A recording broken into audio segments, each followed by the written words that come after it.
Red Lanterns number 7, written by Peter Milligan, art by Ed Benes and Diego Bernard. We left off last issue with Jack becoming a Red Lantern and going around trying to kill the people who wronged him in life, and then being stopped by Guy Gardner because clearly Green Lanterns had a crossover at some point. And additionally, the actual Red Lantern Corps stuff wrapped up with Atrocitus beating the ever-loving crap out of Bleeze, and then the other Red Lanterns coming up and trying to defend her, so somewhat of defecting. This issue picks up and just assumes that the other Red Lanterns have fully defected. So we pick up with Sector 666, a bunch of Yellow Lanterns who also defected from their thing once Sinestro betrayed them because of the events of Green Lantern, the Corps book. So, yeah. And they're like, okay, so we cut off all of our fingers, all of our rings are off now. We can live free of Sinestro's reign, like here in Sector 666, because even Sinestro fears the Red Lanterns. And then, of course, the Red Lantern Corps all show up on their ship and break in. It's just like, hey, everybody, we're here to torture and kill you because it is I, Bleeze, leader of the Red Lanterns. So then we cut back to Earth. And it's basically just an extended fight scene between Jack and Guy Gardner, who's Guy is showing ridiculous restraint, and he's like, hey, buddy, here's the thing. I know that being a Red Lantern turns you into some sort of a monster. I know you're not really in control of yourself right now, which is why I'm not taking it personally that you're trying to kill me. And this entire time, Jack is like trying to fight back against it, but every time he does so, he loses his rage energy and therefore like falls out of the sky a little bit. So he has to keep on staying enraged to keep on staying in the fight.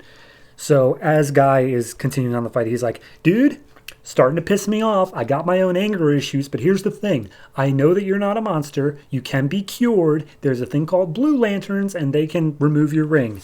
And finally, Jack manages to fight it enough that he actually manages to spit out some words. He says, please help me. And Guy's like, hold up. Did a Red Lantern just talk to me? Because that, like, doesn't happen, ever. And Jack, like, throws Guy up into the air. And it's shown that he actually moved him out of the way of like a car wreck that was happening around them. And Guy's like, you are the weirdest Red Lantern I've ever seen. But he realizes that the car wreck, there are people who are hurt in there. So he goes down to help out the civilians. And he calls up to Jack saying like, hey, if you're, actually trying to help, come down here and help me. But Jack gets this feeling, this urge, this pull through his ring to fly off into space. And so he does. He just goes off. And Guy's like, all right. Bye. And we see Jack go through space, and he's thinking like, humans can't really survive in space, which means whatever I am right now, I'm not human. So we cut back to Bleeze, who's on a asteroid torturing the previous Yellow Lanterns, and basically just asking like, so why aren't you part of the Yellow Lantern Corps anymore? And they're like, I told you, Sinestro betrayed us in the book Green Lantern, just read that. And Bleeze is like, nah, that sounds stupid. So he keeps torturing them. One of them finally speaks up and says, like, hey, what did we ever do to you? Like, why do we deserve this? Nothing could be this worthwhile. And she's like, oh, what did you do to me? What did the Yellow Lanterns do to me? Did you forget my whole backstory of you, like, torturing me and cutting off my wing? Did you maybe just forget all of that?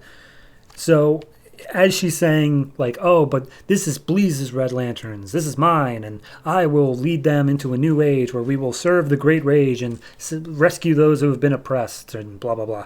And the guy just starts laughing because he's like, please, they are not your Red Lanterns. They are Atrocitus's Red Lanterns.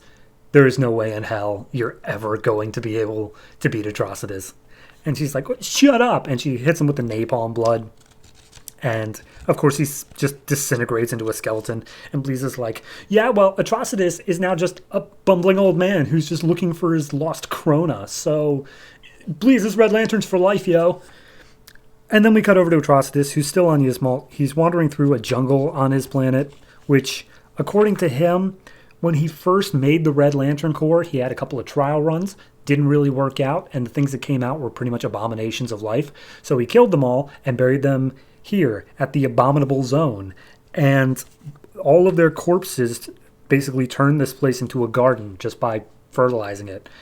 So as he's making his way through looking for Krona, trying to track that, one of the abominations comes out, and its name is Abysmus, and he's like shocked to see Abysmus. He's like, I buried you centuries ago. What's up, man? And Abysmus is like, turns out some of your blood magic allowed me to come back to life, and I've been using all the rest-over blood magic to bring to life all the other people you buried here. So, meet the Abysmorphs, we're here to kill you. And then Atrocitus just looks at him for a minute and is just like, wait a minute, that thing you're wearing, is that Krona's skin? And Abysmus is like, yeah, I flayed him. His power is now mine. And Atrocitus is like, you're wearing his skin, you smell like him. This is the closest I'm ever going to get to killing Krona. Thank you so much for this. And he walks up and just starts tearing through all the Abysmorphs. And he gets to Abysmus and he's like, wait, hold up. We heard that you were washed up. You're not supposed to be able to fight back against us. And he's immediately about to tear Abysmus apart when Jack comes hurtling out of the sky and lands on Yzmal, enough to distract Atrocitus. And he's like, dude, who are you? What are you doing on my planet? And Abysmus gets behind Atrocitus, picks up a spike, and throws it through Atrocitus' chest, saying like, haha, I am rejected no longer. Now, kill the other Red Lantern, my Abysmorphs. And Jack is like, oh boy, I'm a Red Lantern, I guess. And that means I'm one of these monsters. Okay, that's where it leaves off. It's good. It's a fine continuation. I feel that this is the last issue in this trade, so I have to assume the last for the arc, really. Or at least that's where they just chose to split it up. And it's good. It's fine. I feel like it's definitely gotten its footing more than it did in like the first couple issues. That was more of just like, all right, we're setting it up. We're telling you where it's going. We're doing this thing. But I also feel like it hasn't quite understood like where it's going in its entirety, because a lot of times it's bouncing between like, we're going to avenge the oppressed, but then it's, oh, we got to do Krona, and then it's the war within, and then it's like, these are all fine arcs on their own, but we keep switching between them so often it doesn't feel like it really knows what it wants to do yet. But this issue I did think was fine. It sets up Jack as an interesting character because he's able to fight against the Red Lanterns. And the Bleeze thing just kind of came out of nowhere, especially because last arc it was just a couple people stood up for Bleeze, and somehow that translates to the entire Corps is on her side. It seems a bit too much, but I'm going to give this one a 6.5. And I am looking forward to seeing how the next trade, if not the next arc, ends up starting.